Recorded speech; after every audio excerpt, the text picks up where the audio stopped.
que vous pouvez me donner votre état civil complet, s'il vous plaît?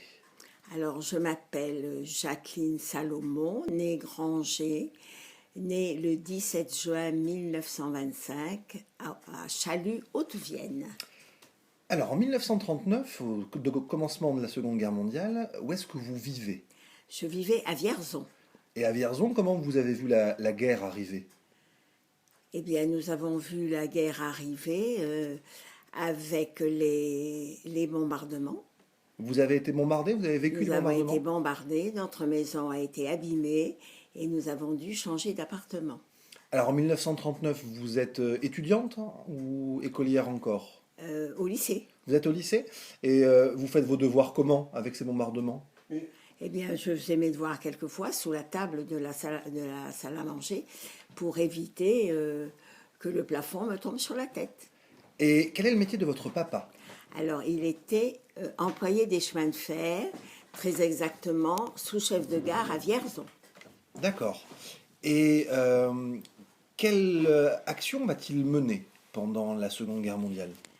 Eh bien, il a mené une forme de résistance, mais pas du tout armée, car Vierzon était sur la ligne de démarcation et pour passer en zone libre de zone occupée, la gare de Vierzon était le lieu idéal. Et votre papa donc a fait passer des gens de la zone occupée par les Allemands jusqu'à la zone libre. Jusqu'à ce qu'il ait été dénoncé par quelqu'un à qui il avait refusé une promotion. Et cette personne, vous ne connaissiez pas son nom? Pas du tout. Et c'était votre maman qui l'avait appris plus tard? Maman n'a jamais voulu me tenir au courant pour que je ne subisse pas un choc ou pour que je ne fasse pas de bêtises en me vengeant.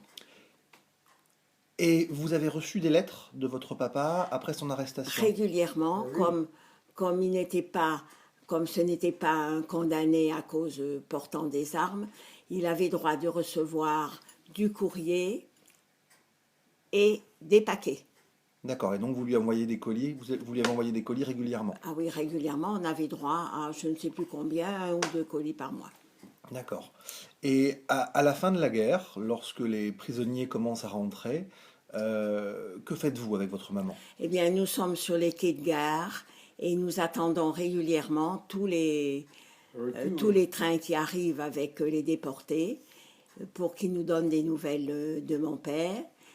Et tout le monde était très étonné de ne pas le voir, car apparemment il était relativement en bonne santé, tellement en bonne santé que les Allemands, ayant fait croire que les Russes arrivaient et allaient tuer tout le monde, faisaient évacuer les camps.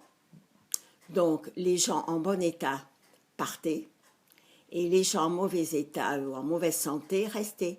Et c'est ceux qui restaient dans les camps qui ont été sauvés, et les autres, épuisés par les longues marches faites par les Allemands, sont morts, on ne sait pas dans quelles conditions. Et donc à la fin de l'année 1945, vous avez finalement, avec votre maman, appris que votre papa était Voilà. mort dans le camp. Mais ça a été assez long pour qu'on ait... Après mai 45. Oui. Il n'est pas rentré en 45. Ça a été très long pour qu'on ait... pour qu'il ait été mort Pour la France, parce reconnu qu'on mort ne pour l'a la pas France. retrouvé. D'accord, merci beaucoup.